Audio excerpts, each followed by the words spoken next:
সুপ্রসূতি, আমরা আসলে আহ, যান্ত্রিক একটি গোলযোগে পড়েছিলাম, যে কারণে আগের লাইভটি থেকে কিছুটা বিচ্যুত হতে হয়েছে। আমাদের সাথে রয়েছেন আমাদের আজকের আয়োজনের আমন্ত্রিত অতিথি, আবৃত্তি শিল্পী চন্দ্রিমা রায়। আমরা তার কাছ থেকে রবীন্দ্রনাথের একটি কবিতার মধ্য দিয়ে আমরা আমাদের আয়োজন শুরু করেছিলাম, এবং আজকের আয়োজনে আমরা আরো কিছু কবিতা শুনবো তার কাছে। আমরা জানি না কতটুকু সহায় হবে আমাদের কাছে, আমাদের সাথে আমাদের আজকের এই যে যান্ত্রিক ত্রুটি, এটি কতটুকু সহায় হবে। তো আমরা আশা করব যে বাকি আয়োজনটি ঠিকঠাক আমরা কাটিয়ে উঠতে পারবো।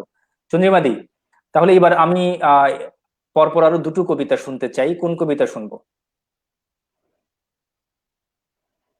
রবীন্দ্রনাথের কথার পরে স্বাভাবিকভাবেই এখন নজরুল ইসলামের কথা মনে হচ্ছে, তার কারণ 11ই জ্যৈষ্ঠ তার জন্মদিন হ্যাঁ, এসেই গেল, একদম প্রায় আর একদম। এক সপ্তাহ হ্যাঁ রয়েছে। হ্যাঁ হ্যাঁ, একদম। সুতরাং এর পরের, হ্যাঁ, পরের কবিতাটা নজরুল ইসলামেরই বলি। ওকে, আমরা তাহলে শুনে আসি কবিতা। হে দারিদ্র, হে দারিদ্র, তুমি মোরে করেছো মহান, তুমি মোরে দানিয়াছো খ্রিস্টের সম্মান, কণ্টক মুকুট শোভা, দিয়াছো তাপস, অসংকোচ প্রকাশের দুরন্ত সাহস, উদ্ধত উলঙ্গ দৃষ্টি, বাণী ক্ষুরধার, বিনামোর সাপে তব হলো তরবার, দুঃসহ দহনে তব হেদর্পি তাপস, অম্লান স্বর্ণের মোর করিলে বিরস, অকালে সুকালে মোর রূপ রস প্রাণ, শীর্ণ করপুট ভরি সুন্দরের দান, যতবার নিতে যাই হে বুভুক্ষু তুমি, অগ্রে আসি করো পান, শূন্য মরুভূমি হেরি মম কল্পলোক, আমার নয়ন আমারই সুন্দরে করে অগ্নি বর্ষণ, বেদনা হলুদ বৃন্ত কামনা আমার বিকশি উঠিতে চাহে, শেফালির মতো শুভ্র সুরভি বিথার বিকশি উঠিতে চাহে, তুমি হে নির্মম দলবৃন্ত ভাঙো শাখা কাঠুরিয়া সম, আশ্বিনের প্রভাতের মতো ছল ছল করে ওঠে সারা শিশির সজল, টলমল ধরণীর মতো করুণায় তুমি রবি, তব তাকে শুকাইয়া যায় করুণা নিহার বিন্দু, ম্লান হয়ে উঠি সুন্দরের কল্যাণের স্বপ্ন যায় টুটি, তরল গরল কণ্ঠে ঢালি তুমি বলো, অমৃতে কি ফল, জ্বালা নাই নেশা নাই নাই উন্মাদনা, হৃদুদ্বল অমরার অমৃত সাধনায় মর্তের পৃথিবীতে তোর প্রথম হে, তুই না জন্ম তোর বেদনার দহে, কাঁটা কুঞ্জে বসি তুই গাঁথিবি মালিকা, দিয়া গেল তোর ভালে বেদনার টিকা, গাহি গান গাঁথি মালা, কণ্ঠ করে জ্বালা, দংশিল সর্বাঙ্গে মোর নাগ নাগ বালা, ভিক্ষা ঝুলি নিয়া ফেরো দ্বারে দ্বারে ঋষি, ক্ষমাহীন হে দুর্বাসা, যাপিতেছে নিশি সুখে বরবধূ যথা, সেখানে কখন হে কঠোর কণ্ঠ গিয়া ডাকো, মূঢ় শোন, ধরণী বিলাস কুঞ্জ নহে নহে কারো, অভাব দুঃখ আছে, আছে কষ্ট আরো, আছে কাঁটা শয্যা তলে বাহুতে প্রিয়ার, তাই এবে কর ভোগ, পরে হাহাকার, নিমেষে সে স্বর্গ সুখে নিবে যায় বাতি, কাটিতে চাহে না যেন আর কাল রাতি, চলপথে অনশন ক্লিষ্ট ক্ষীণ তনু, কি দেখি বাঁকিয়া ওঠে সহসা ভ্রুধনু, দুনয়ন ভরি রুদ্র হান অগ্নিবাণ, আসে রাজ্যে মহামারী দুর্ভিক্ষ তুফান, প্রমোদ কানন পুড়ে পুড়ে অট্টালিকা, তোমার আইনে শুধু মৃত্যুদণ্ড লিখা, বিনয়ের ব্যভিচার নাহি তব পাশ, তুমি চাহো নগ্নতার উলঙ্গ প্রকাশ, সংকোচ সরম বলি জানো না কো কিছু, উন্নত করিছ শির যার মাথা নিচু, মৃত্যু পথযাত্রী দল তোমার ইঙ্গিতে, গলায় পড়িছে ফাঁসি, হাসিতে হাসিতে নিত্য অভাবের কুণ্ড জ্বালাইয়া বুকে সাধিতেছ মৃত্যুযজ্ঞ ঐশাচিক সুখে। পারি নাই বাছা মোর, হে প্রিয় আমার, দুই বিন্দু দুগ্ধ দিতে মোর অধিকার আনন্দের নাহি নাহি। দারিদ্র অসহ পুত্র হয়ে জায়া হয়ে কাঁদে অহরহ আমার দুয়ার ধরি। কোথা পাবো পুষ্পা সব ধুতুরা গেলাস, ভরিয়া করেছি পান নয়ন নির্যাস। আজও শুনি আগমনী গাহিছে সানাই, ও যেন বলিছে শুধু নাই, কিছু নাই। নজরুল ইসলামের এই কবিতাটি আমার মনে হয় সারা পৃথিবী জুড়ে শ্রমজীবী মানুষদের ঘরে যে ক্ষুধা, যে নিরন্ন অবস্থা, যে অনটন, যে অসহনীয় দারিদ্র্য, তার প্রতীক। সারা একদম পৃথিবীর প্রেক্ষাপটে কবিতাটি খুব একদম প্রাসঙ্গিক। আসলেই আসলেই ঠিক। পুরো পৃথিবীর এই শ্রমজীবী বা শ্রম শ্রেণীর মানুষগুলো আসলেই প্রচন্ড রকমের একটি আকস্মিক সংকটে পড়েছে, একটি বিরল সংকটে পড়েছে। আমরা চাই আমাদের আজকের এই আয়োজনটি, আপনারা জানেন ইতিমধ্যে অনেকেই যুক্ত হয়েছেন এই দ্বিতীয় পর্বটিতে। আমরা দুঃখ প্রকাশ করছি যে আমাদের যান্ত্রিক এবং নেটওয়ার্ক জনিত ত্রুটির কারণে আমাদের প্রথম পর্বটি আমাদের শুরুতেই শেষ করতে হয়েছে। আমরা সে পর্বটি নয়, আমরা দ্বিতীয় পর্বটি ইতিমধ্যে শুরু করেছি। আবৃত্তি শিল্পী চন্দ্রিমা রায় রয়েছেন আমাদের সাথে। আমাদের আজকের আয়োজন, একটু আগে যে কবিতাটি পড়লেন চন্দ্রিমাদি, এই যে শ্রমিক শ্রেণী শুধু নয়, যে মানুষগুলো দিনে এনে তারা তাদের জীবিকা অন্য নির্বাহ করেন, সে মানুষগুলো হুট করে কর্মহীন হয়ে গিয়ে আসলেই খুব সংকটে পড়েছে। এবং আপনারা যারা এই মানুষগুলোর পাশে দাঁড়াতে চান, অনুদান দিতে চান, যার যার জায়গা থেকে অনেকেই দিচ্ছেন, এবং আমরা আশা করব তারুণ্যের উচ্ছ্বাসের আয়োজনেও আপনারা যাদের সুযোগ থাকবে তারা সহযোগী হবেন। চন্দ্রিমাদি, আমরা কথামালায় যাব, আমরা মাঝে মাঝে একটু প্রশ্ন উত্তরে যাব। তার আগে আমরা আরেকটি কবিতা শুনতে চাই। কোন কবিতাটি? একটু গল্প কর, এই তো কবিতা বললাম দুটো। গল্প? কারা কারা যোগদান করেছে আমি তো দেখতে পাচ্ছি। যোগদান করেছেন সেটা আমি এতদিন দেখতে পরে পাচ্ছি। আমার এত এত এত ভালো লাগছে, মিঠু, আমার মিঠু, এত ভালো লাগছে। শ্রাবণী, স্বপ্নিল মিঠু, শ্রাবণী, স্বপ্নিল সবাই যুক্ত হয়েছে আসলে, কিন্তু আচ্ছা এখান থেকে কারা কারা যুক্ত হয়েছে এটা সবাই আচ্ছা কমেন্টস করলে একটু বুঝতে পারবো। আপনারা একটু কমেন্টস করুন, কারণ আমার এখানে আসলে শুধু সংখ্যাটা আসছে কতজন যুক্ত হয়েছে, কিন্তু কে কে যুক্ত হয়েছে এটা আসছে না। আচ্ছা আপনারা একটু নামগুলো যদি আচ্ছা। কমেন্টসে বলেন তাহলে আমি একটু বুঝতে পারি খুব সহজেই।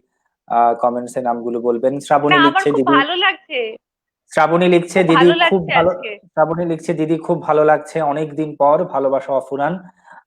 ধন্যবাদ। আরো অনেকেই নিশ্চয়ই যুক্ত হয়েছে। দিদি, আমি ওই সেদিন বলেছিলাম যে কবিতা বা আবৃত্তি চর্চার শুরুটা কিভাবে। চন্দ্রিমাদির সাথে আমাদের অনেকেরই খুব নিয়মিত যোগাযোগ, কিন্তু আমরা কখনো জানি না চন্দ্রিমাদির শুরুটা আবৃত্তি চর্চা বা দিদি এখন থাকেন কলকাতায়, কিন্তু এই মুহূর্তে হয়তো আসানসোলে আছেন। দিদির বেড়ে ওঠাটা আসানসোলে, একেবারে আহ, আহ, কলকাতা থেকে প্রায় 4-5 ঘন্টার, আহ, 5 ঘন্টার জার্নি খুব সম্ভবত। আমার যাওয়ার সুযোগ হয়েছে আসানসোলের একটা অনুষ্ঠানে। তো বেড়ে ওঠাটা কোথায়, কবিতার বেড়ে ওঠাটা কোথায়, আসানসোলে নাকি কলকাতায়? না, পূর্ণতই আসানসোলে, পূর্ণতই আসানসোলে। আর কাজের কথায় যাওয়ার আগে যেটা একটু বলি, আমার খুব ভালো লাগছে যে আজকে মিঠু, স্বপ্নিল, শ্রাবণী, ওদের সবার কথা আমরা মানে শুনতে পাচ্ছি, ওদের কমেন্টস পাচ্ছি। আম, এবং ওরা আছে আজকের এই লাইভে, আমার খুব ভালো লাগছে। তার কারণে প্রত্যেকটি মানুষের সঙ্গে আমার খুব আলাদা আলাদা রকমের স্মৃতি আছে। শ্রাবণীর বাড়িতে গিয়ে আমি কত উৎপাত করেছি, হুম। এবং প্রথম যেবার আমি চট্টগ্রাম যাই তখন স্বপ্নিল অনেক ছোট। হ্যাঁ, সে আমার হ্যাঁ, মনে সব আছে, আমি মিলে। পাথরের ওপর প্রায় পড়ে যাচ্ছিলাম। মিঠু প্রায় পাজা কোলা করে আমাকে তুলে সেই পাথরের ওপর অতটা পথ পার হয়েছিল। আমার এত ভালো লাগছে। আর আমার একটা কথা ব্যক্তিগতভাবে ভীষণ মনে হয় জানিস, যে সংস্কৃতি আসলে মানুষের সম্পর্ক বন্ধনের কাজ করে। যদি সেটা না করে, যদি এই সম্পর্কগুলো মানুষের সঙ্গে মানুষের তৈরি না হয়, তাহলে সংস্কৃতি খুব অর্থহীন।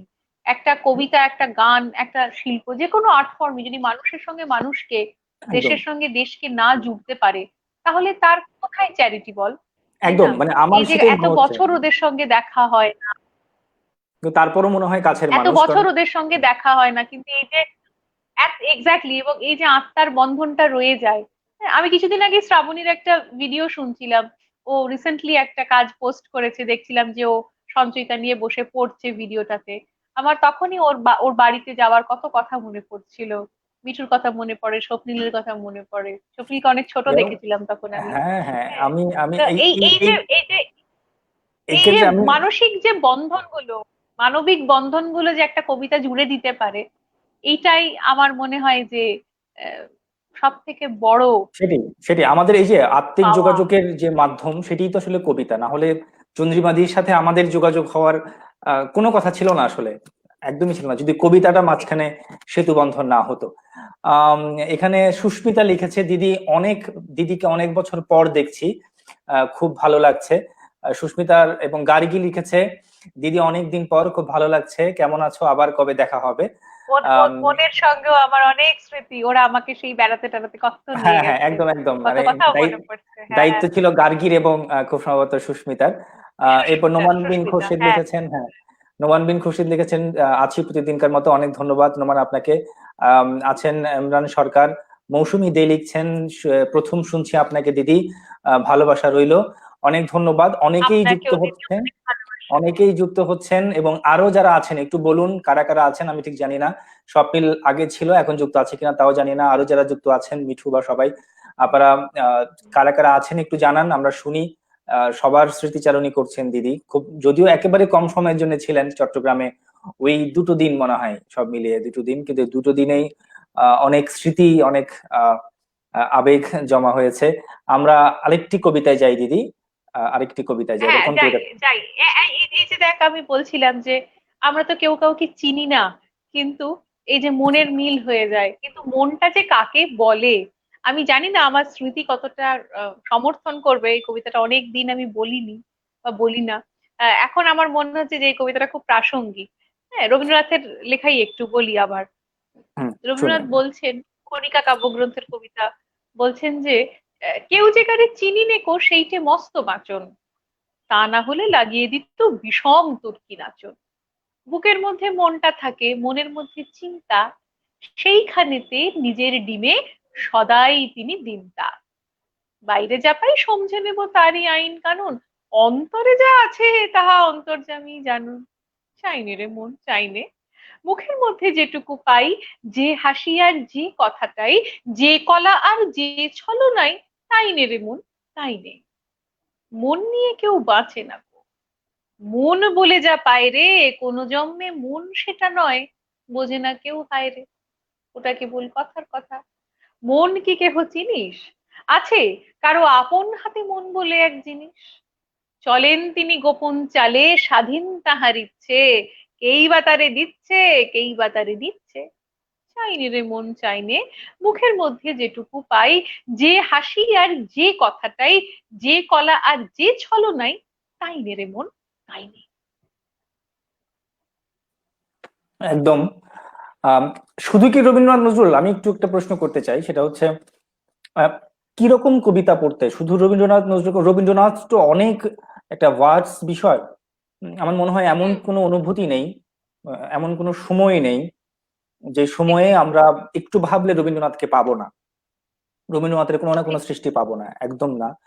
আহ, ঠিক। কিন্তু রবীন্দ্রনাথ এবং নজরুল, যেহেতু আবৃত্তি শিল্পী, নিশ্চয়ই কবিতা পড়া হয়, কোন কবির কবিতা বা কোন কবিতাগুলো পড়তে খুব ভালো লাগে?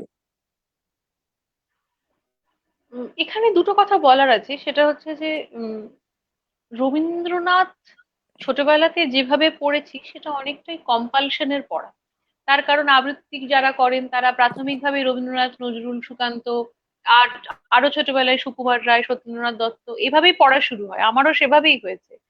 কিন্তু রবীন্দ্রনাথ খুঁজে পড়ার অভ্যেসটা তৈরি হয়েছে বড় হওয়ার পরে। মানে যখন আমার মনে হয়েছে যে রবীন্দ্রনাথ, আরে এই তো আমার এই অনুভবটাতে রবীন্দ্রনাথ তো এসে এরকম একটা কথা বলে গেছেন, তখন আমি কিন্তু খুঁজে পেতে একটু রবীন্দ্রনাথ পড়েছি। এটা হচ্ছে এক রকমের রবীন্দ্রনাথ পড়া। মানে আমি রবীন্দ্রনাথের চেনা কবিতার বাইরে একটু অশ্রুত কবিতা বলতে বেশি পছন্দ করি। আমি রবীন্দ্রনাথের প্রবন্ধের অংশ বা ছোট গল্পের অংশ খুব বলি। তার কারণ আমার মনে হয় যে রবীন্দ্রনাথের ওই 2:25 চেনা কবিতার বাইরেও আরেকটা অনেক বড় আনএক্সপ্লোরড রবীন্দ্রনাথ আছে, হ্যাঁ, সেইখানে আমাদের আরেকটু মনোনিবেশ করা দরকার, এটা আমার নিজের খুব মনে হয়। আর নজরুল ইসলামের কথা যদি জিজ্ঞেস করিস, তাহলে এটা বলতে হয় আমি ব্যক্তিগতভাবে সব থেকে বেশি পছন্দ করি নজরুল ইসলাম বলতে। সেটা কি সেটা আসানসোল হতে পারে যে নজরুলের খুব আমি খুব কাছের মানুষ নজরুলের, হতে, হ্যাঁ, হ্যাঁ আসানসোলের মানুষ, হ্যাঁ সেটাও হতে পারে, হতে পারে, মাটির টান। অবশ্যই। এবং আমার ছোটবেলায়, আমরা তো মূলত যে সময়টা আবৃত্তি চর্চা করতাম একদম ছোটবেলায়, সেই সময় ভীষণভাবে প্রতিযোগিতা ভিত্তিক ছিল চর্চাটা। এবং চুরুলিয়াতে তখন একটা নজরুল একাডেমির কম্পিটিশন হতো। আমরা প্রত্যেক বছর আমাকে আমার মা নিয়ে যেতেন ওই কম্পিটিশনটায়। তো ওখানে চুরুলিয়ার সঙ্গে আমার একটা সাংঘাতিক অ্যাসোসিয়েশন আছে। মানে চুরুলিয়ার ওই দারিদ্র, ওই অনাহার, ওই মানে রুথলেস সামার, ওগুলো না দেখলে কেউ বুঝতে পারবে না যে নজরুলের ওই মানে ভিগারটা কোথা থেকে আসে। হ্যাঁ, মানে নজরুল কিন্তু ওই শৌখিন মজদুরির কবিতা, নজরুল ইসলামের কবিতা নয় কিন্তু, উইথ অল হ্যাঁ, ডিউ একদম। রেসপেক্ট টু এভরিবডি আমি কথা বলছি। নজরুল নজরুল নজরুল একেবারে ইসলাম, জীবন থেকে পাওয়া তার এই যে না, কবিতাগুলো। এবং এবং হচ্ছে ওই যে প্রতিরোধের যে আবেগ, এই যে বলছে না যে আহ, তরল গরল কণ্ঠে ঢালি তুমি বলো অমৃতে কি ফল, জ্বালা নাই নেশা নাই নাই উন্মাদনা, রে দুর্বল অমরার অমৃত সাধনায় মর্তের পৃথিবীতে তোর ব্রত নহে, তুই নাগ জন্ম তোর বেদনার দহে। এই যে একটা মানুষকে বলছে যে তুমি সাপ, তুমি বেদনার মধ্যে জন্মগ্রহণ করেছো এবং সেখানেই তোমার মৃত্যু, এই যে কি জ্বালা, এই জ্বালা বলা অত সোজা না, এটা খুব কঠিন। এবং আহ, এটা নজরুল ইসলামই পারেন এরকম করে বলতে তার কবিতায়। তো আমি ব্যক্তিগতভাবে নজরুল ইসলাম বলতে খুব পছন্দ করি। মানে আমাকে যদি আমরা 100টা আমরা চয়েস দিয়ে বলা হয় যে একদিকে একটা, 100টা আরেকদিকে নজরুল ইসলাম, আমি নজরুল ইসলাম বলবো। আহ, অনেক ভালো লাগলো শুনে। আমরা কিছু কমেন্টসে যাই। জুয়েন আফসানা বলেছেন, আমিও প্রথম শুনছি দিদি আপনাকে, খুব ভালো লাগছে।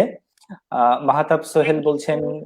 কুমিল্লা থেকে মাহতাব সোহেল বলছেন, এই দুঃসময়ে আরে দূরকে হ্যাঁ হ্যাঁ হ্যাঁ। এই দুঃসময়ে দূরকে কাছে এনে দেওয়ার চমৎকার আয়োজনে অকৃত্রিম শুভকামনা। আরমান হাফিজ বলছেন, অসাধারণ দিদি, আসলেই এমন করেই চাই। আমাদের ভাগ্যধন দা আছেন, ভাগ্যধন বড়ুয়া, ভাগ্যদের কথা নিশ্চয়ই মনে আছে। অসাধারণ শুভেচ্ছা ও ধন্যবাদ জানাই প্রিয় বাচিক শিল্পী হ্যাঁ, চন্দ্রিমা রায়কে, কারণ ভাগ্যদার বাড়িতেও আমাদের অনেক অনেক ভাগ্যদার স্মৃতি। বাড়িতে গিয়েও আমরা কত উৎপাত করেছি, হ্যাঁ। একদম। ভাগ্যদার বাড়িতেও আমরা অনেক উৎপাত করেছি। হ্যাঁ, মৌ দত্ত লিখেছেন, আহা কি সুন্দর, কি ভালো, অনেক অনেক শুভকামনা, ভালোবাসা দিদি। শারমিন জেরি লিখেছেন, ভীষণ ভালো লাগছে আবৃত্তি, শুভকামনা রইলো। আম, এরপর আহ, আমাদের বাবু রক্ষিত, আমাদের চট্টগ্রামের মানুষ, এখন কলকাতায় থাকেন, তিনি লিখেছেন, অনেক সাবলীল উপস্থাপন, আমাদের সকলের বন্ধুত্বের মধ্যে যে মেলবন্ধন ঘটিয়ে দেয় কবিতা, সেই কবিতার প্রতি আমাদেরও যে অনেক দায়বদ্ধতা তৈরি হয়ে যায়, তাই না? অবশ্যই বাবুদা, একদম। অবশ্যই। এই কবিতার প্রতি আমাদের অনেক দায়বদ্ধতা। লিখেছেন বোরহানুদ্দিন রায়হান, অনেক ভালো লাগছে। অনেক অনেক ধন্যবাদ আপনাদের সবাইকে, আপনারা অনেকেই শুনছেন। আমরা একেবারে নেটওয়ার্ক জনিত ত্রুটি কিছুটা কাটিয়ে কাটাতে পেরেছি, কাটিয়ে আমরা সরব হতে পেরেছি।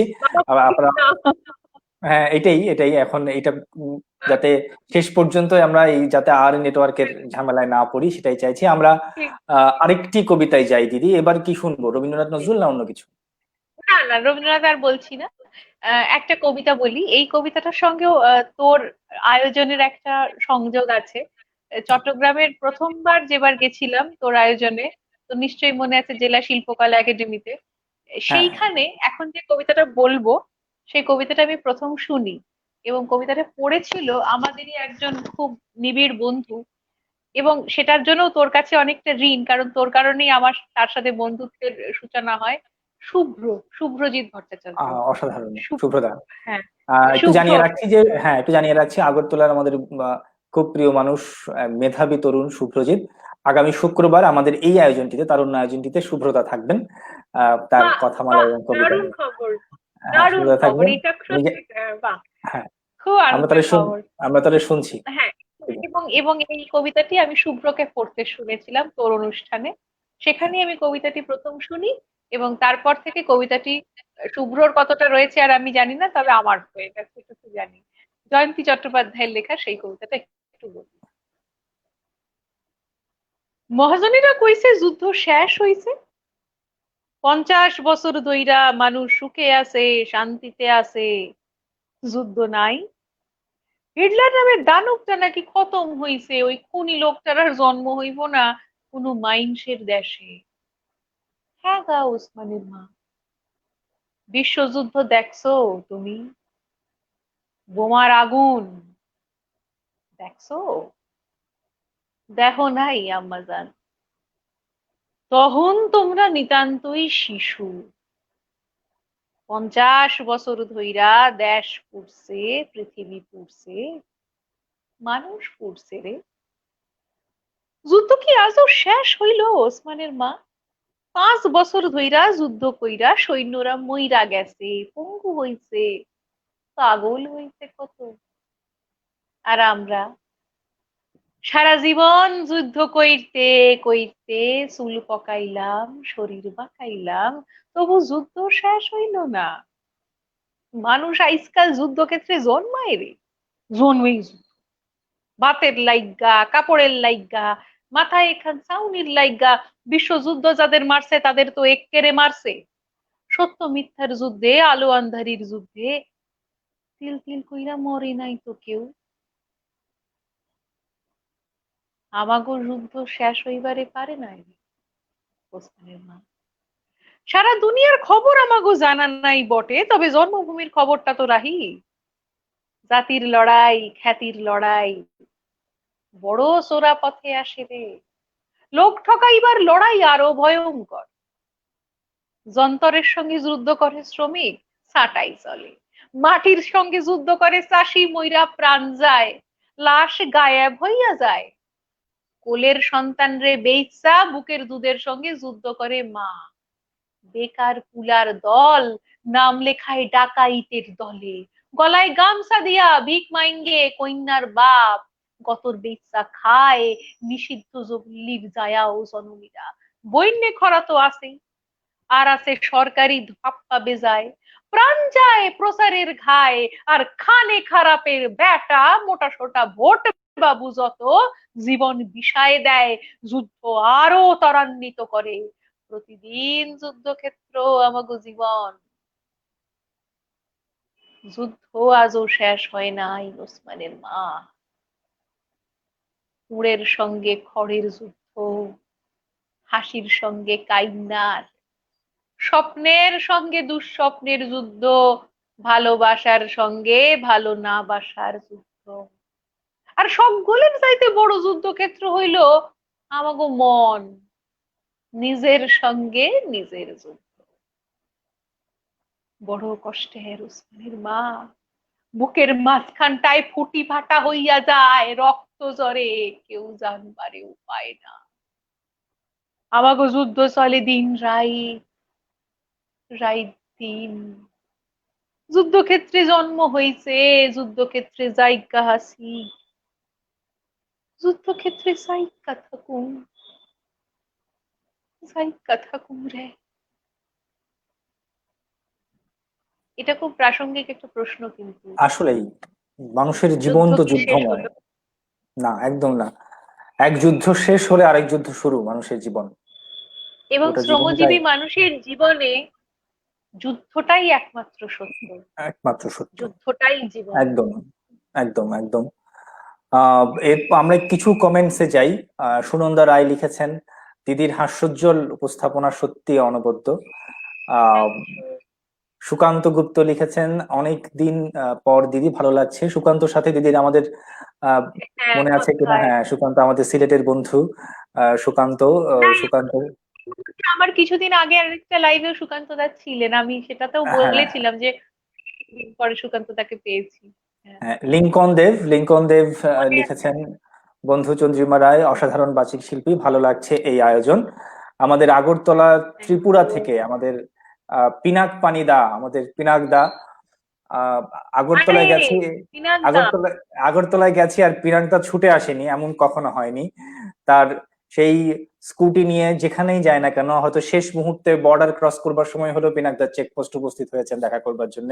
ভোর 6টায় উপস্থিত হয়েছেন পিনাক জানেন দা আমাদের একটা সাথে দেখা করার জন্য। একটা কথা এখানে বলা দরকার, এখানে একটা কথা খুব বলা দরকার যে হয় না যে কবিতা কত ভাবে সেতু বন্ধন করে। আমাদের সেটাই। এই দুই বাংলা, আগরতলা, ত্রিপুরা, চট্টগ্রাম, ঢাকা, কুমিল্লা মিলিয়ে আমরা অনেকগুলি ভাই বোন ছড়িয়ে রয়েছি। মুজাহিদ যেরকম আমার ছোট ভাই এক্কেবারে, পিনাকদা কিন্তু আমার বড় দাদা, একদম এক্কেবারে বড় একদম দাদা। একদম। দাদা আর লিখেছেন কি আমি ভালো লাগছে রে চন্দ্রিমা।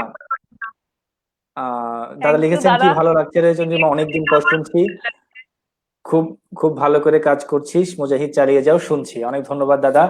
ভাগ্যদন দা লিখেছেন মুগ্ধ, চন্দ্রিমা রায় দিদির আবৃত্তি অসাধারণ। অনেক ধন্যবাদ দাদা, শুনছেন।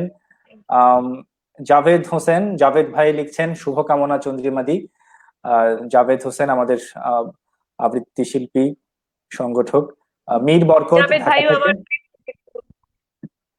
বরকত ভাই ঢাকা থেকে থ্যাংক ইউ লিখেছেন বরকত বরকত ভাই ভাই। ঢাকা হ্যাঁ থেকে হ্যাঁ, হ্যাঁ, আমাদের প্রণম্য জন বরকত ভাই, আমাদের হ্যাঁ একেবারেই অভিভাবক। প্রণব।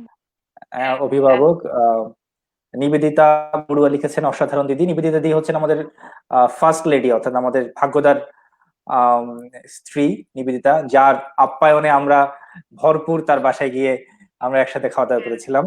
চন্দ্রী আমি 2 বাটি পুডিং খেয়ে এসেছিলাম, আমার মনে আছে। হ্যাঁ, এই যে নিবেদিতা দি লিখেছেন অসাধারণ দিদি। আহ লুবাবা ফেরদৌসি সাইকা লিখেছেন চন্দ্রিমা দিদি আমার ভালো লাগার আবৃত্তি শিল্পীদের একজন, খুব ভালো লাগছে থ্যাংক ইউ। শুনতে।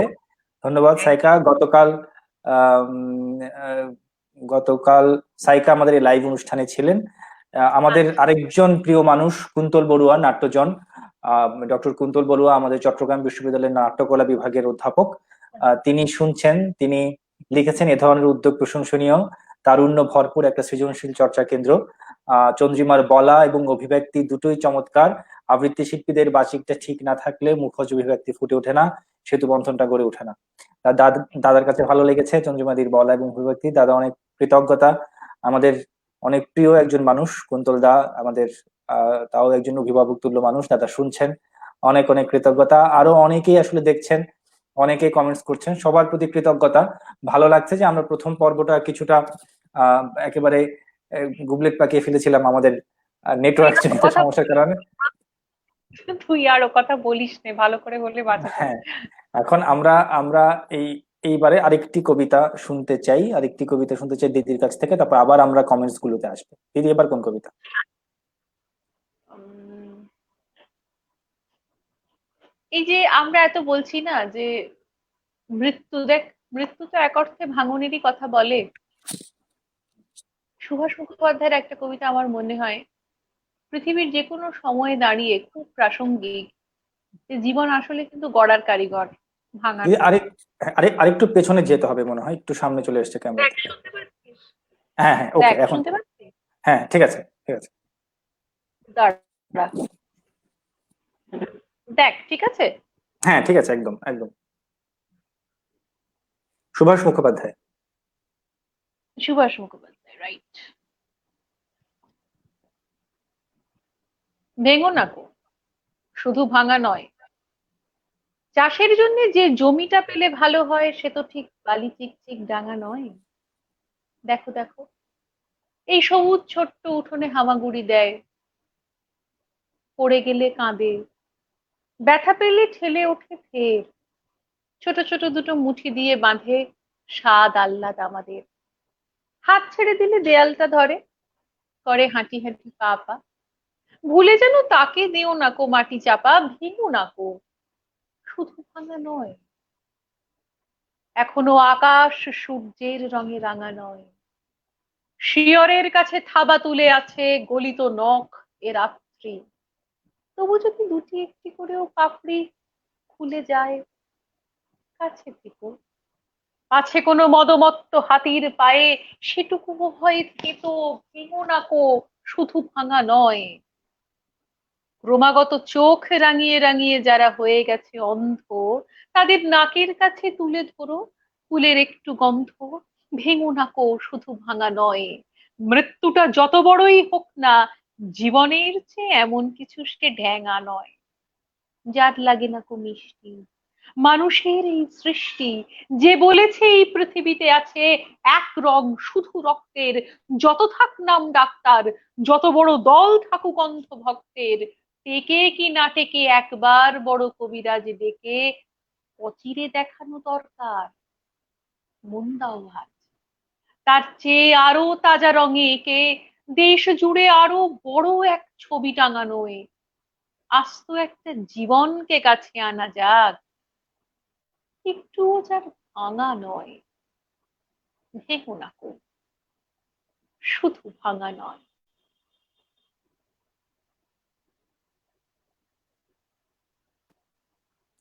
দিদি কোনটা ভালো লাগে, প্রেম না দ্রোহ পড়তে? পড়তে? হুম। কি বললি, আরেকবার বল। প্রেম না দ্রোহ? আমরা কবিতা পড়তে গেলে কোন কবিতাগুলো খুব মনে হয় যে আহ, কি পড়তে গেলে একটু আহ, বেশি পড়তে আগ্রহ হয়, ভালো লাগে বা মঞ্চে পড়তে ভালো লাগে? প্রেমের কবিতা বেশি পড়া হয় না দ্রোহের কবিতা? দ্রোহ। দ্রোহ কেন? আমাকে যদি জিজ্ঞেস আমাকে যদি জিজ্ঞেস করিস, তার একটা বড় কারণ হচ্ছে যে প্রথম কথা, এটা আমার মনে হয় যে সুন্দরকে সুন্দর বলাটা খুব সহজ কাজ, কিন্তু দারিদ্রকে, যে কারণে আমি নজরুল ইসলাম পড়তে ইনফ্যাক্ট ভালোবাসি, যে দারিদ্রকে বলা যে হে দারিদ্র তুমি আমায় করেছো মহান, এটা বলা কিন্তু খুব কঠিন রে। কারণ মানুষের বেসিক ইনস্টিংক্টে মানুষ কিন্তু অসুন্দর থেকে দূরে যেতে চায়, দুর্ভিক্ষ থেকে, জরা থেকে, মৃত্যু থেকে, ভয় থেকে পালাতে চায়। সুখের জীবন কে না চায়? কিন্তু যদি আরেকটু বৃহত্তর স্কেলে দেখা যায়, তাহলে আমার মনে হয় যে বিপ্লবের মধ্যে, প্রতিবাদের মধ্যে আরো বৃহৎ একটা প্রেম আছে। সে প্রেমটা সময় উত্তীর্ণ, সেই প্রেমটা কালোত্তীর্ণ। সেটা মানুষের জন্য মানুষের প্রেম, মানে আমরা প্রেম বলতে তো 1:1 নরনারীর প্রেমের কথাই স্বাভাবিকভাবে বুঝি। হ্যাঁ, হ্যাঁ, কিন্তু যদি আরেকটু বড় করে দেখা যায়, মানুষের সঙ্গে মানুষের যে প্রেম, that is timeless, that is nationless. আমার মনে একদম। হয় যে সেইটা, সেটা দ্রোহের মধ্যে সেই আগুনটা আছে, সেই প্রেমের আগুনের আগুন, সেই আলোটাই। মানুষের প্রতি যে ভালোবাসা, মানুষের প্রতি যেই প্রেম, সেই প্রেমের যেই আহ উজ্জীবনী শক্তিটা, সেই শক্তিটা আসলে মানুষের জন্য। আমাকে চিরকালই সমকাল খুব টানে, আমাকে চিরকালই খুব সমকাল টানে। এবং আমি মনে করি যে একজন শিল্পী, তার না রুচি নির্মাণের দায় আছে, কিন্তু সে কিন্তু শুধু মনোরঞ্জনকারী নয়। অনেকে মনে করতে পারেন, আমার তার সাথে আর কোনো বিরোধ সময়কেও নেই। ধারণ করতে হবে, সময়কে ধারণ করাটাও। হ্যাঁ, মানে আমি শুধুমাত্র দুধটুকু নেব, জলটুকু ফেলে দেব, সেটা কিন্তু একজন শিল্পীর কাজ না। আমার মনে হয় যে দ্রোহকালকে ধারণ করাটাও কিন্তু, সমকালের কথা বলা কিন্তু একজন শিল্পীর বড় দায়বদ্ধতার মধ্যে একটা পড়ে। মানে চারপাশে মহামারী চলছে, আমি তখন চাঁদ উঠেছে ফুল ফুটেছে কদমতলায় কে কবিতা বললাম, সেটার কিন্তু আমার কাছে খুব একটা যথার্থ নেই। অনেকের কাছে থাকতে পারে, আমার কাছে নেই। মানে চারপাশে মানুষ মারা যাচ্ছে, মহামারী, দুর্ভিক্ষ, খরা, বন্যা, মড়ক, মানুষের পায়ে হেঁটে হেঁটে ফোস্কা পড়ে গেছে, সেখানে ওই চাঁদ ফুল তারার প্রেমের কবিতা বলছি, আমার মানবিক পরিকাঠামোতে আমি এটা পারি না। সেই কারণে আমার মনে হয় যে দ্রোহ আমার কাছে অনেক বেশি জরুরি একটি বিষয়। বা আসলেই এই দ্রোহটা সব সময়ই সমকালীন, আমার যেটা মনে হয়। এই দ্রোহটা মানুষের অবশ্যই।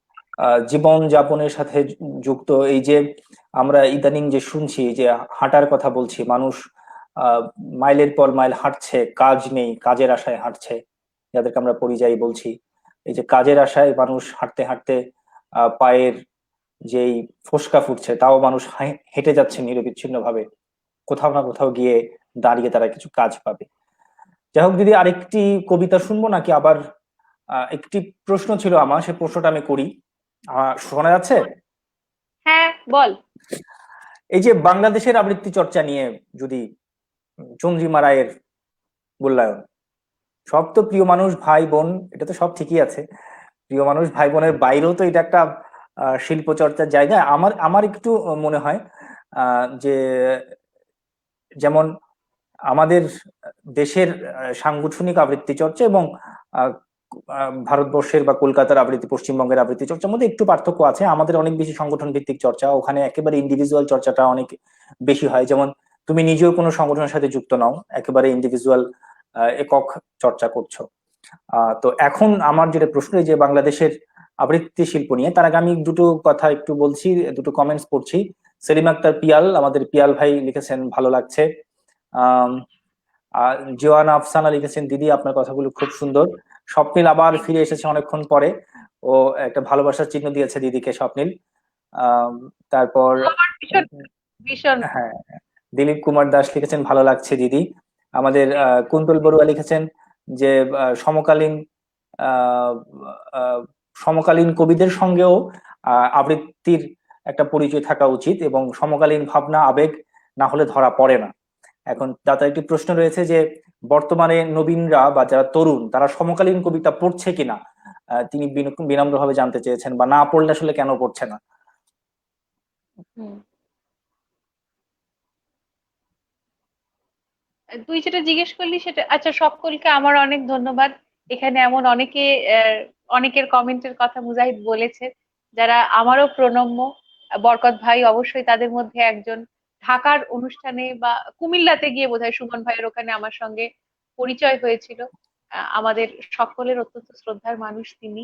আরো যারা যারা দেখছেন তাদের সকলকে আমার সশ্রদ্ধ প্রণাম, শুভেচ্ছা এবং প্রার্থনা যে এই দুঃসময়ে আপনারা সকলে ভালো থাকুন, আমাদের যেন আবার দেখা হয় কোনো একটা আনন্দ আয়োজনে, এইটুকুই প্রার্থনা করি পরমেশ্বরের কাছে। আর মুজাহিদ যেটা জিজ্ঞেস করেছে সে কথায় আসি, যে সকলেই তো চন্দ্রিমাদি বলেছে ভাই বা দাদা বা বন্ধুর মতো কেউ একটা, কিন্তু আসল কথাটা এবার বলো। হ্যাঁ, আসল কথাটা বলছি। হ্যাঁ, এটা ঘটনা যে আমার সঙ্গে প্রত্যেকেরই ব্যক্তিগত স্তরে সম্পর্ক এতটাই ঘনিষ্ঠ যে আপনজনের সম্বন্ধে নিরপেক্ষ হওয়া খুব কঠিন ব্যাপার। আমিও কতটা পারবো জানি না। তবে হ্যাঁ, আমি বাংলাদেশে গিয়ে যতবার গেছি ততবার আমার নিজের একটাই রিয়েলাইজেশন হয়েছে যে আমি কিছুই জানি না। প্রথম কথা এটা স্বীকার করে নেওয়া ভালো, দু চারটি কবিতার বাইরে আমি বিশেষ কিছু জানি না। আর সাংগঠনিক চর্চাতে যদি মুজাহিদের মতো তরুণরা 100-তে 70ও হয়, বেশি নম্বর দেব না এখন কারণ ওরা আরো অনেক দীর্ঘ পথ যাবে, ওরা যদি 100-তে 70ও পায়, আমি 10ও পাবো না, কারণ আমার কোনো সাংগঠনিক চর্চা নেই, এটা স্বীকার করে নেওয়া ভালো। আর যদি একটু বৃহত্তর ক্ষেত্রে আহ আহ, কবিতা চর্চার কথা জিজ্ঞেস করা হয়, আমার মনে হয় বাংলাদেশ একটা উদাহরণ। আমি সকলের প্রতি সমান শ্রদ্ধা রেখেই কথাটা বলছি, এটার কোনো দ্বিতীয় অর্থ যেন প্লিজ কেউ না করেন।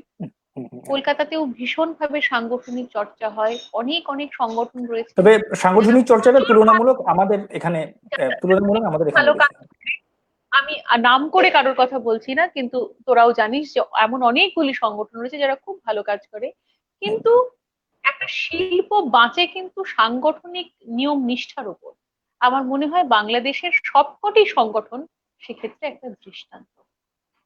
এইটা আমি একদম। বারবারই বলতে চাই। আমাদের আমাদের কুন্তলদার একটা প্রশ্ন ছিল, আমাদের অধ্যাপক কুন্তল বড়ুয়ার, তিনি বলছিলেন যে এই যে এখনকার আবৃত্তি শিল্পীরা বা তরুণরা বা নবীনরা সমকালীন কবিদের কবিতা পড়ছে কিনা, এবং সমকালীন কবিদের কবিতা না পড়লে যে সমকালীন ভাবনা এবং আবেগ এগুলো ধরা পড়ে কিনা, কিংবা বর্তমানে নবীনরা এই বিষয়ে কি ভাবে বা তরুণরা কি ভাবে, এই বিষয়ে একটু দাদা জানতে চাইছেন যে সমকালীন কবিদের কবিতা অর্থাৎ এখন যারা লিখছেন আমরা তাদের কবিতাগুলো পাঠে আনছি কিনা, নাকি আমরা সেই রবীন্দ্রনাথ থেকে শুরু করে শুভ দাশগুপ্ত অথবা সুবোধ সরকার পর্যন্ত এসে আটকে যাচ্ছি।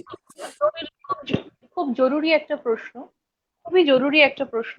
আমার যেটা নিজের মনে হয় যে সমকালীন কবিতা পশ্চিমবঙ্গের আবৃত্তি শিল্পীরা অবশ্যই পড়েন।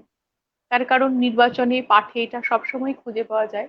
আর আমি ব্যক্তিগতভাবে একটা জিনিস মনে করি, যে যে কোনো বাচিক কর্মী যখন তিনি মঞ্চে হোক বা টেলিভিশনে হোক কিছু উপস্থাপন করেন, তখন সবসময় তার একটা সন্ধান থাকা উচিত যে আমি এমন কি বলতে পারি যেটা আমার দর্শককে, শ্রোতাকে ঋদ্ধ করবে, এবং এমন একটা লেখা যেটা হয়তো মানুষের কাছে আসেনি। আমি নিয়ে এলাম সেই লেখাটাকে মানুষের কাছে, নিয়ে এসে আমি কবিকে বিরাট কৃতার্থ করলাম, ব্যাপারটা এরকম নয় কিন্তু। যিনি কবি তার নিজ লেখার গুণেই সেই কবিতা চিরজীবী, সে তার আবৃত্তিকারের তোয়াক্কা তার করে না। তার তার হ্যাঁ, সমকালীন ভাবনাটাও উঠে আসে। এটা এটা এটা কিন্তু অত্যন্ত জরুরি একটা কথা বলা, যে আবৃত্তিকার কিন্তু কোনো কবির কবিতা পড়ে কাউকে কৃতার্থ করছে না বা না, কাউকে উদ্ধার একদম করছে না কিন্তু। একদম না। সে পড়ছে তার বেঁচে থাকার তাগিদে, সে পড়ছে তার নিজের শিল্প চর্চার খাতিরে। কারণ সে যদি সমকালীন কবিতা না পড়ে, সে অবসলিট হয়ে যাবে।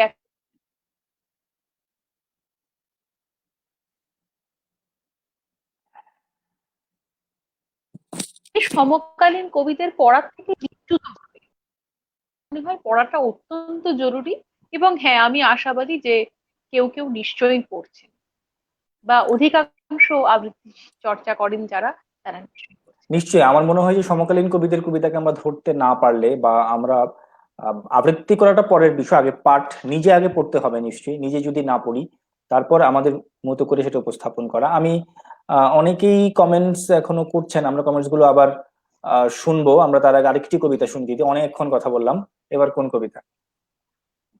আর সমকালীন কবিদের কথা হচ্ছিল, আমি একটু মন্দাক্রান্তার একটা লেখা বলি। একদম, মন্দাকান্ত মন্দাক্রান্তা সেন। সেন এই হ্যাঁ। হ্যাঁ, এই সময়ের কবি। আচ্ছা, এই যে এত এত মানুষ, আমি বারে বারে এই পরিযায়ী শ্রমিকদের কথাই আসছি, কারণ এই সময়টাতে তারা, মানুষ এত খুবই। এত পথ হাঁটছে। কেন হাঁটছে বল? বাড়ি যাবে বলে না, ঘর। ঘর। আসলে দেশ কি, দেশ একটা মায়া। দেশ মানে তো শুধু মানুষজন, বাড়ি ঘরদোর, ঠিকানা নয়। দেশ একটা মায়া, দেশ একটা মাটি, দেশ একটা বায়ু, দেশ একটা চেনা গাছ। সেই রকম মন্দাক্রান্তার একটা লেখা ছিল, আহ কবিতাটার নাম ঘর। ঘর বলতে ছায়ায় ঘেরা বাড়ি, দুয়ার খুলে উঠোনে পা পড়ে। ঘর বলতে ফিরবো তাড়াতাড়ি, ঘর বলতে তোমায় মনে পড়ে। ঘর বলতে আলের ধারে পথ, রোদের ধারে রোদ মিলেছে পা। দিঘির শানে ভাঙা শানের ঘাট, ভাত রেঁধেছি নাইতে যাবে না। ঘর বলতে সন্ধ্যা নেমে এলে ইদিম জেলে আমরা পাশাপাশি। নিঝুম পাড়া, 8টা বেজে গেলে দূরের থেকে শুনবো রেলের বাঁশি। ঘর বলতে সমস্ত রাত জুড়ে ঘুমের চেয়েও নিবিড় ভালোবাসা। ঘর বলতে তোমার দু চোখ থেকে স্বপ্নগুলো কুড়িয়ে নিয়ে আসা। ঘর বলতে এসব খুঁটিনাটি।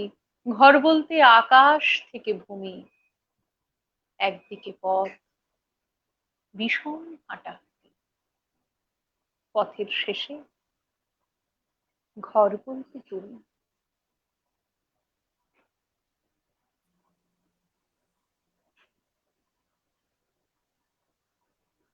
দারুণ দিদি, মন্ত্রাকান্তা সেন এখনকার সময়ের অন্যতম কবি। আমরা কয়েকটি কমেন্টস পড়ছি। পিন্টু দাস লিখেছেন, দারুণ উচ্ছ্বাসের এই আয়োজনকে শুভেচ্ছা জানাই, খুব ভালো লাগছে।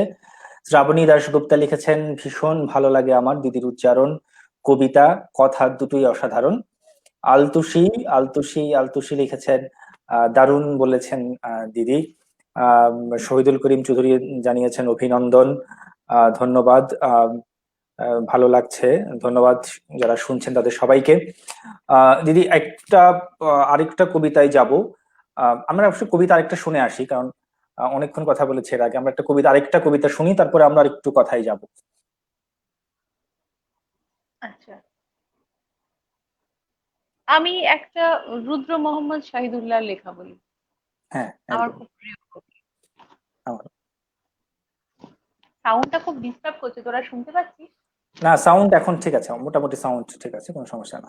আমরা শোনা শুনছি। যাচ্ছে? হ্যাঁ হ্যাঁ, শোনা যাচ্ছে। ভাষাং যে দিতে চাও, কোন দেশে যাবা? যাবা সে কোন বন্দরে? আমারে একলা থুয়ে এই ঘর জৈবনের কে দেবে পাহারা? এমন কদম ফুল ফোটা ফুল ধুয়ে কেউ পরবাসে যায়। তুমি কেন যেতে চাও বুঝি সব, তবু এ পরাণ মানে না। শুনেছি ভিন দেশে মেয়া মানুষেরা নাকি বেজায় বেহায়া, শরীরের সলা দিয়া আটকায় সাদাসিধা পুরুষ মানুষ। তোমারে না হারাই যেন এই দিব্যি দিয়ে যাও জলের কসম। আর বলি, মাস মাস খোরাকি পাঠাতে যেন হয় না কো দেরি। পূবের না পশ্চিমের দেশ, কোন দেশে যাবা মাঝি? সেখানে কেমন জানি লোকজন, মানুষের আচার বিচার। শুনেছি দক্ষিণে ভয়, আজদাহা দরিয়ার বেসুমার খিদা, পাহাড় প্রমাণ ফনা আচমকা টেনে নেয় পেটের ভিতর। দক্ষিণে যাইও না মাঝি, কালাপানি কামট কুমর, তোমারে হারাই যদি গলায় দড়ি কলসি বেঁধে ডুব দিব যেন, তোমারে হারাই যদি ধুতুরার বিষ খেয়ে জুড়াবো পরাণ, পরবাসে যাবা মাঝি, মনে রেখো ভরা গোলা রেখে গেছো ঘরে,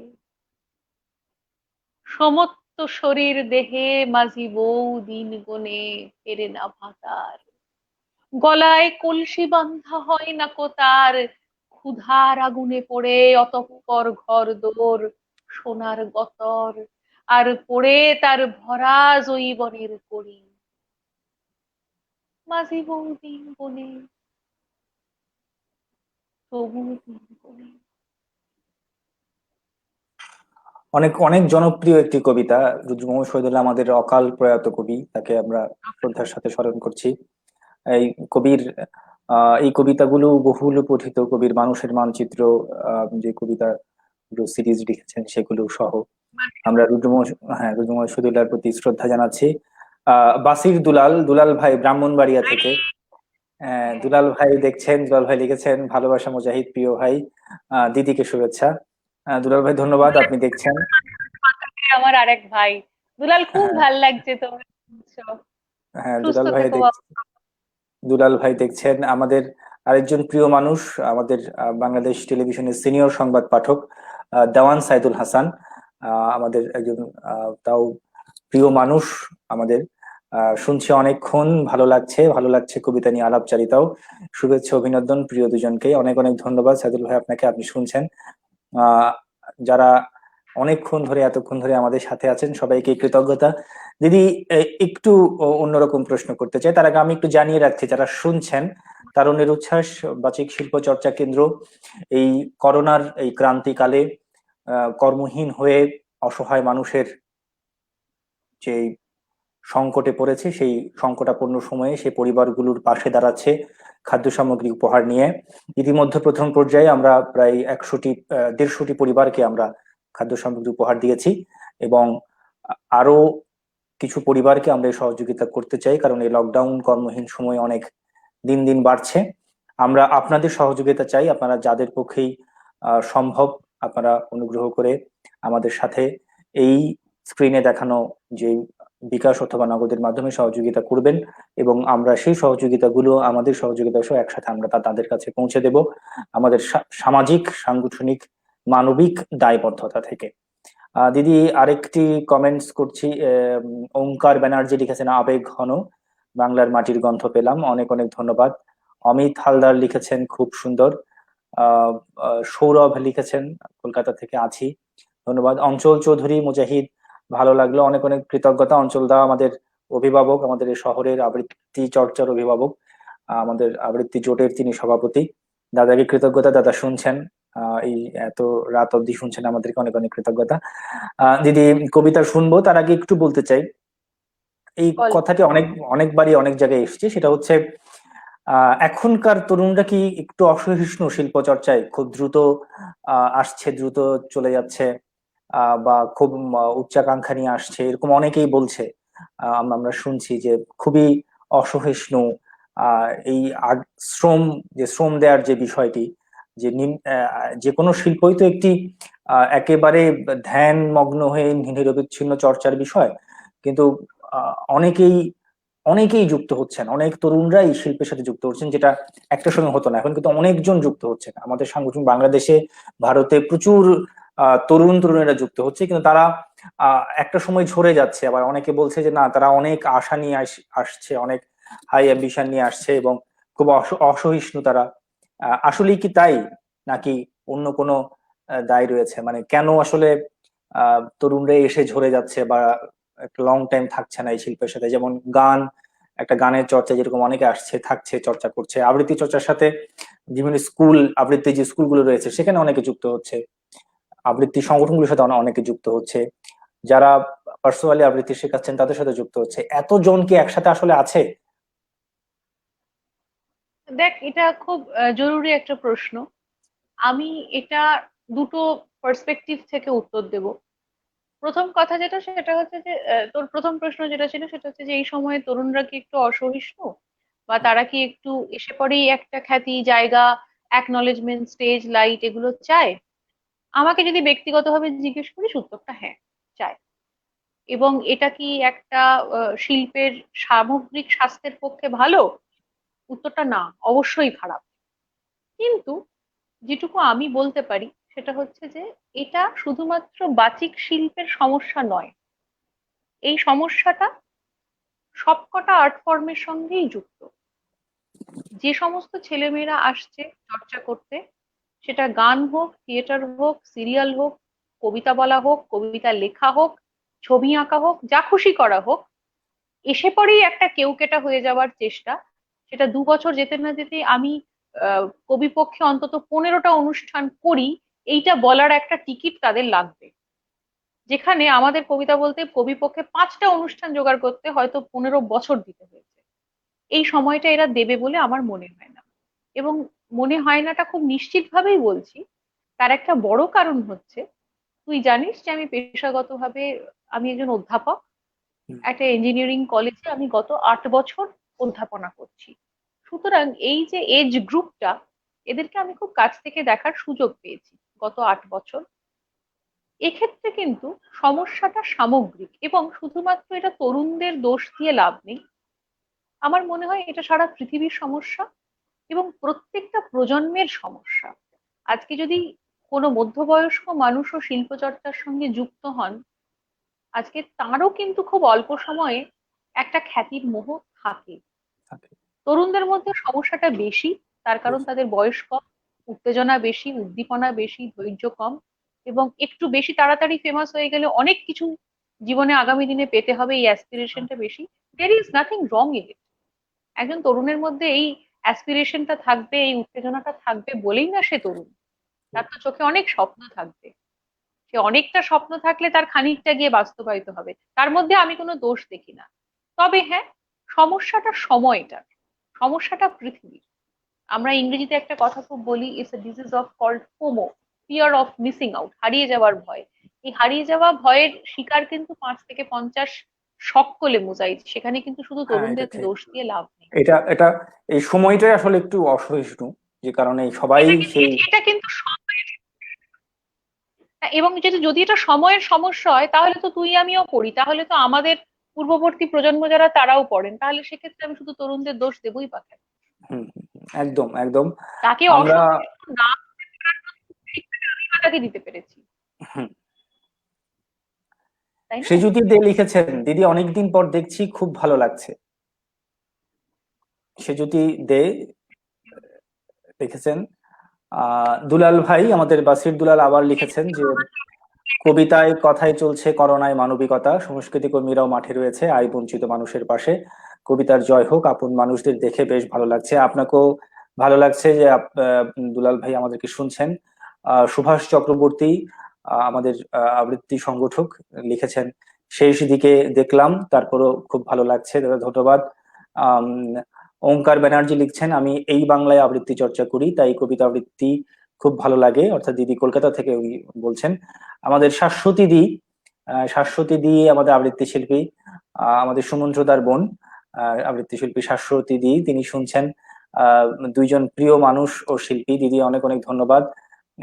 আর আবারও একদম দিদি একদম সঠিক কথা, আমার প্রণাম নেবেন, অঙ্কয় ব্যানার্জি বলছেন, ধন্যবাদ দিদি। আমরা আর প্রায় ঘন্টা সময় পেরিয়ে যাচ্ছি, আমরা আর 2 থেকে 3টি কবিতা শুনবো। আমরা এবারে পরপর 2টি কবিতা শুনবো।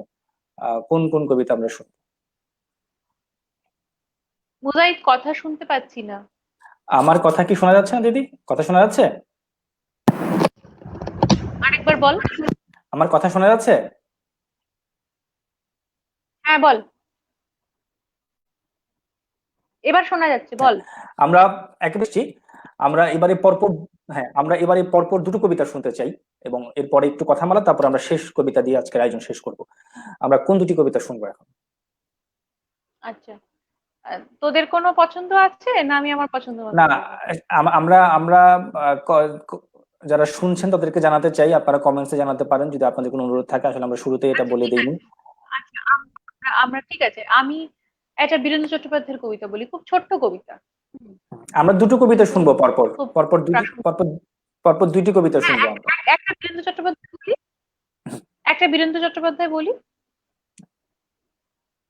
একদা মাকে দিয়েছিলাম দোষ, কেন তুমি অর্ধেক ভিখারি, না হয় আমরা ঘরে করব উপোস, তাই বলে কি যাবে রাজার বাড়ি? ছেলে আমার ছেলে, উপোস করে পেট তো ভরে না, দোষ যদি হয় রাজার বাড়ি গেলে ছেলের উপোস দেখবে তবে মা। একদা মাকে দিয়েছিলাম দোষ, ছিলেন তিনি অর্ধেক ভিখারি, এখন আমার রাজার সঙ্গে ভাব, মায়ের সঙ্গে এখন আমার আড়ি। আমার মনে হয় যে এইভাবেই মানুষের প্রিন্সিপালস গুলো ওভার টাইম অনেক সময় কম্প্রোমাইজড হয়ে যায়। এখন আমার রাজার সঙ্গে ভাব, মায়ের সঙ্গে এখন আমার আড়ি। বীরেন্দ্র চট্টোপাধ্যায় একটা কবিতা বললাম, আর একটা কবিতা মুজাহিদ বলছে বলতে। আচ্ছা, আমি রবীন্দ্রনাথের মা বললেই আমার এই কবিতাটার কথা খুব মনে হয়। ওগো মা, রাজার দুলাল যাবে আজি মোর ঘরের সম্মুখ পথে, আজি এ প্রভাতে গৃহকাজ লয়ে রহিব বলো কি মতে। মাগো বলে দে আমায়, কি পরিব সাজ, কি ছাদে কবরী বেঁধে লব আজ, পরিব অঙ্গে কেমন ভঙ্গে কোন বরণের বাস। মাগো কি হলো তোমার, অবাক নয়নে মুখপানে কেন চাস, আমি দাঁড়াবো যেথায় বাতায়ন কোণে, সে যাবে না সেথা জানি তাহা মনে। ফেলিতে নিমেষ দেখা হবে শেষ, যাবে সে সুদূর পারে, শুধু সঙ্গের বাঁশি কোন মাঠ হতে বাজিবে ব্যাকুল সুরে। তবু রাজার দুলাল যাবে আজি মোর ঘরের সম্মুখ পথে, শুধু সে নিমেষ লাগি না করিয়া বেশ, রহিব বলো কি মতে। ওগো মা, রাজার দুলাল গেল চলি মোর ঘরের সম্মুখ পথে, প্রভাতের আলো ঝলিল তাহার স্বর্ণ শিখর রথে, ঘোমটা খসায়ে বাতায়ন হতে নিমেষের লাগি নিয়েছি মা দেখে, ছিঁড়ে মণিহার ফেলেছি তাহার পথের ধুলার পরে, মোর হার ছেঁড়া মণি নেয়নি কুড়ায়ে, রথের চাকায় গেছে সে গুড়ায়ে, চাকার চিহ্ন পথের সম্মুখে পড়ে আছে শুধু আঁকা, আমি কি দিলেম তারে জানে না সে কেউ, ধুলায় রহিল ঢাকা। তবু রাজার দুলাল গেল চলি মোর ঘরের সম্মুখ পথে, মোর বক্ষের মণি না ফেলিয়া দিয়া, রহিব বলো কি মতে।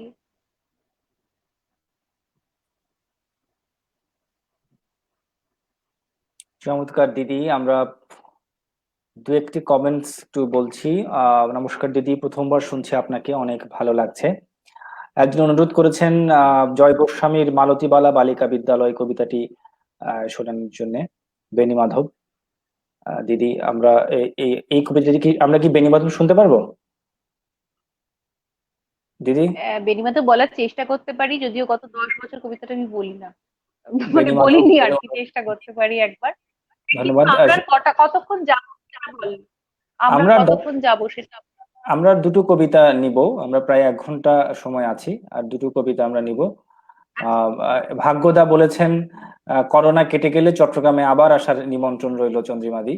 দাদা আবার আপনাকে নিমন্ত্রণ জানিয়েছেন চট্টগ্রামে। নিশ্চয়ই নিশ্চয়ই। ওঙ্কার ওঙ্কার ব্যানার্জি লিখেছেন শামসুর রহমানের কবিতা শোনার ইচ্ছে আছে।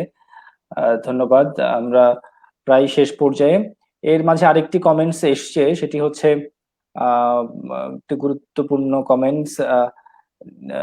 বাবু রক্ষিত কলকাতা থেকে লিখেছেন যে জিজ্ঞাসা, এই কমেন্টসটি উনি শেয়ারে দিয়েছেন, তাই হয়তো আমি এখানে স্ক্রিনে দেখাতে পারছি না। যে একটি জিজ্ঞাসা, আপনি এই চর্চাটি সাংগঠনিকভাবে না করে ব্যক্তিগত চর্চা হিসেবে কেন নিয়েছেন?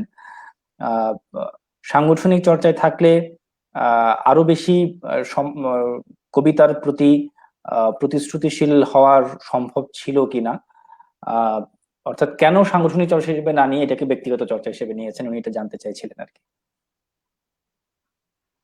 খুব প্রাসঙ্গিক প্রশ্ন।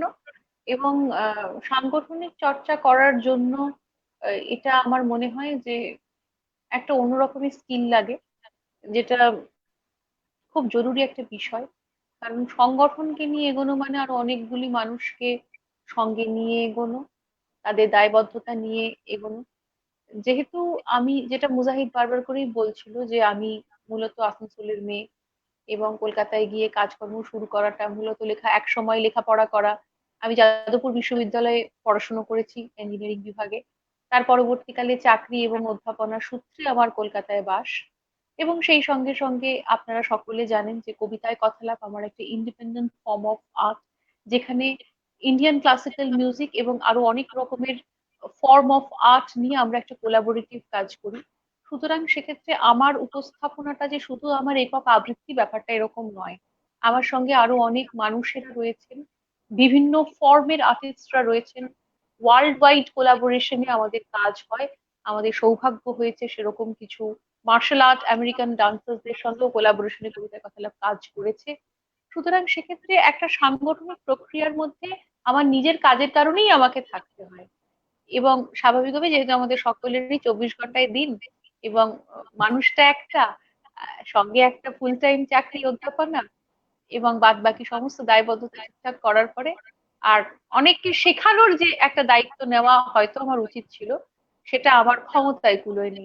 আশা করি আগামী দিনে যদি আপনাদের সকলের শুভেচ্ছা, ভালোবাসা, আশীর্বাদ থাকে, কোনোদিন হয়তো আমি সে কাজটা করে উঠতে পারবো। নিশ্চয়ই আমরা আমরা জানি যে চন্দ্রিমাদির কবিতায় কথালাপ এই শিরোনামে একটা প্ল্যাটফর্ম রয়েছে। কিছুটা ভিন্ন ধারার কোলাবোরেশন কাজ এই এই প্ল্যাটফর্ম থেকে দিদি করছেন এবং বেশ কিছু কাজও করেছেন।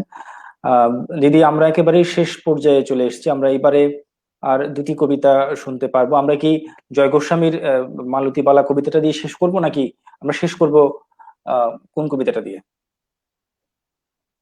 উনি আমি আমি ভেবেছিলাম একটা একটা কাহিনী ধর্মী কবিতা একটু বলবো, কারণ যেটা তুই খুব বলছিলি যে এখন মানুষের, এই তরুণ প্রজন্মের পেশেন্স নিয়ে একটা প্রশ্ন করলি। এটা তরুণ প্রজন্মের সমস্যা নয়, জানিস তো। তার কারণ হচ্ছে, কোন একটা ভিডিও যখন মোবাইলের স্ক্রিনে আসে, এভরিবডি ইনক্লুডিং মি, আমরা দেখি ভিডিওটা কতক্ষণের, মানে কখন শেষ হবে। সিমিলারলি রবীন্দ্রনাথের বা অন্যান্য যে সমস্ত কবিদের একটু কাহিনীধর্মী দীর্ঘ কবিতা আছে, যে কবিতাটা আসলে একটা গল্প, সে কবিতাগুলো আমার নিজের বলতে খুব ভাল লাগে। কিন্তু বিশ্বাস কর, মানুষ না এখন শোনে না। সেই আম- কারণে আম- সে এখন আর বলা আমরা হয় না। না, আমরা কি আমি সেরকম একটা চাই যে কবিতা দিয়ে আজকে শেষ? আমার ইচ্ছা আমি সেরকমই একটা কবিতা দিয়ে আজকে শেষ করব, কারণ তাহলে এখানে আমরা, মূলত সকলে আবৃত্তি শ্রোতা। হ্যাঁ, সুতরাং তাহলে আমি আমরা একটু সেই, সাহস করে বলছি।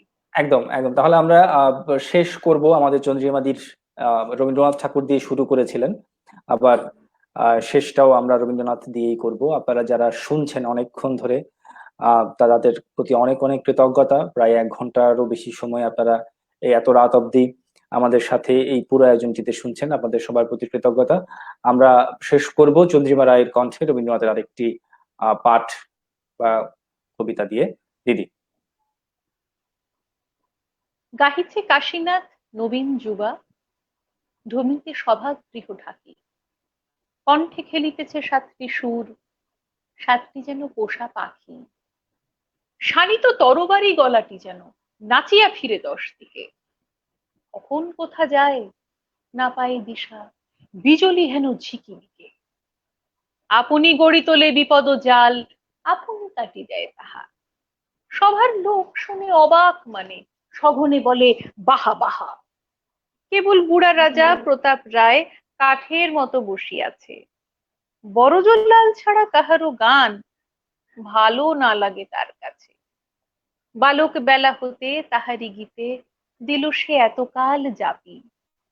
বাদল দিনে কত মেঘের গান, হোলির দিনে কত কাফি। গেয়েছে আগমনী শরৎ সুরে, গেয়েছে বিজয়ার গান। হৃদয়ে উচ্ছ্বসিয়া অশ্রুবাড়ি, ভাসিয়া গেছে দুনয়ান। যখনই মিলিয়াছে বন্ধুজনে, সভার গৃহ গেছে পুড়ে। গেয়েছে গোকুলের গোয়াল গাথা, ভূপালী মুলতানি সুরে। ঘরেতে বারবার এসেছে কত বিবাহ উৎসব রাতি, পড়েছে দাস দাসী লোহিত বাস, জ্বলেছে শত শত বাতি, বসেছে নববর সলাজ মুখে, পরিয়া মণি আভরণ, করেছে পরিহাস কানেরও কাছে সমবয়সী প্রিয়জন। সামনে বসি তার বড়জলাল, ধরেছে সাহানার সুর, সেসব দিন আর সেসব গান হৃদয় আছে ভরপুর। সে ছাড়া কারো গান শুনিলে তাই মর্মে নাহি গিয়া লাগে, অতীত প্রাণ যথা মন্ত্র বলে নিমেষে প্রাণে নাহি জাগে।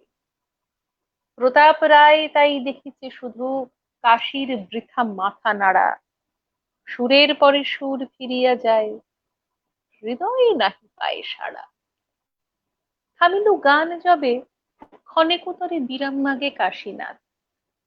বরজলাল পানে প্রতাপ রায় হাসিয়া করে আঁখিপাত, কানের কাছে তার রাখিয়া মুখ কহিল, ওস্তাদ জি, গানের মতো গান শুনায়ে দাও, এরে কি গান বলে? ছি, এ যেন পাখি লয়ে নানান ছলে শিকারী বেড়ালের খেলা। সেকালে গান ছিল, একালে হায় গানের বড় অবহেলা। বড়জলাল বুড়া, শুক্ল কেশ, শুভ্র উষ্ণীষ শিরে বিনতি করি সবে সভার মাঝে আসন নিল ধীরে ধীরে। শিরা বাহির করা শীর্ণ হাতে ধরিয়া নিল তানপুর, ধরিল নত সুরে নয়ন মুদি ইমন কল্যাণ সুর। সবার লোক সবে অন্যমনা, বসিয়া বাম পাশে প্রতাপ রায় দিতেছে শত উৎসাহ, আহাহা বাহা বাহা কহিছে কানে, গলা ছাড়িয়া গান গাহ। সভার লোক সবে অন্যমনা, কেহ বা কানাকানি করে, কেহ বা তোলে হাই, কেহ বা ঢোলে, কেহ বা চলে যায় ঘরে। ওরে রে, আইলো এ তামাকু পান, ভৃত্যে ডাকি কেহ কয়, সঘনে পাখা নাড়ি কেহ বা কহে, গরম আজি কে অতিশয়। বুড়ার স্বর তাহে মিলাই যায়, তুফান মাঝে ক্ষীণ তরি, কেবল দেখা যায় তানপুরায় আঙুল কাঁপিছে থরথরি।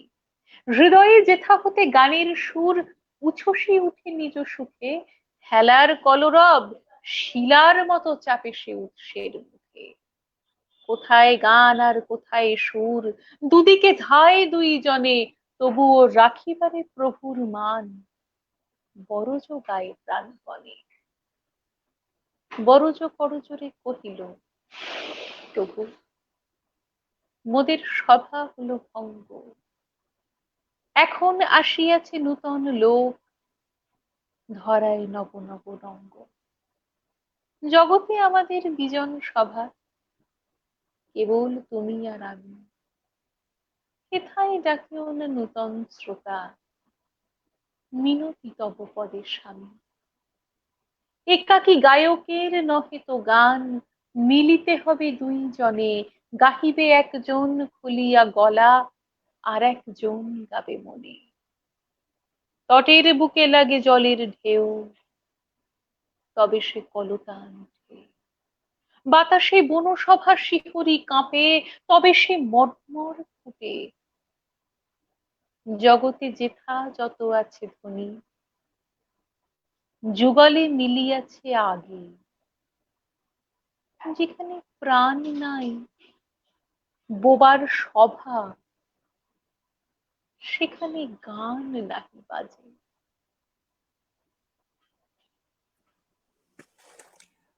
চমৎকার দিদি, শুনছিলাম একেবারে সবাই মুগ্ধ হয়ে শুনছে।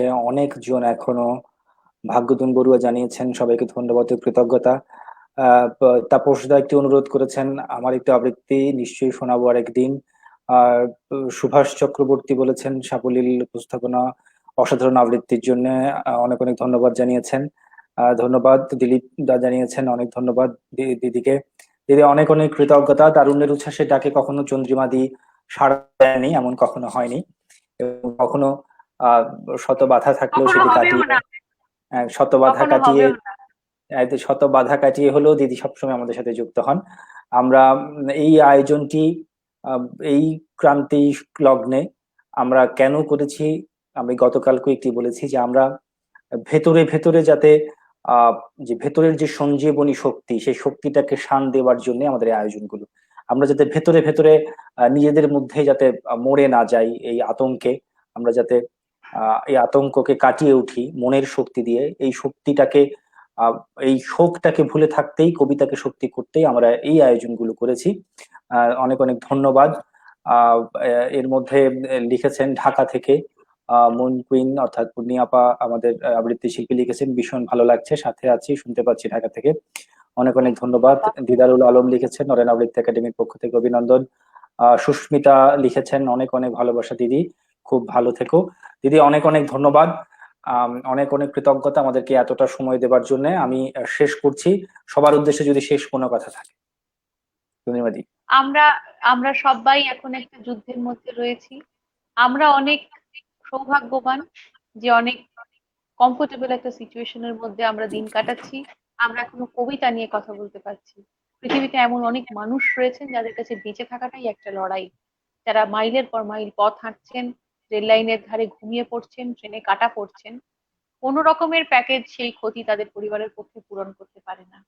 আমরা তাদের সকলের উদ্দেশ্যে যে যেখানে আছি, যদি একসাথে এক মন্ত্রে গাইতে পারি উই শ্যাল ওভারকাম, তাহলে আমার মনে হয় সেই প্রার্থনাটুকু নিশ্চয়ই তাদের কাছে একটা শক্তি হয়ে পৌঁছবে।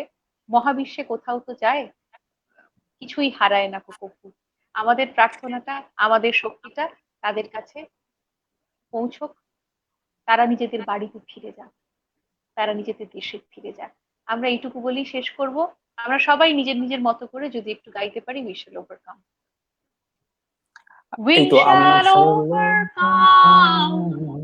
We shall overcome. আমরা We করব shall জয়, overcome আমরা করব জয় একদিন। someday.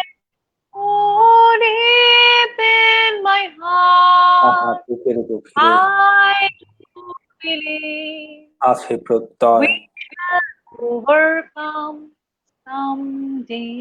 আমরা করব জয় আমরা একদিন।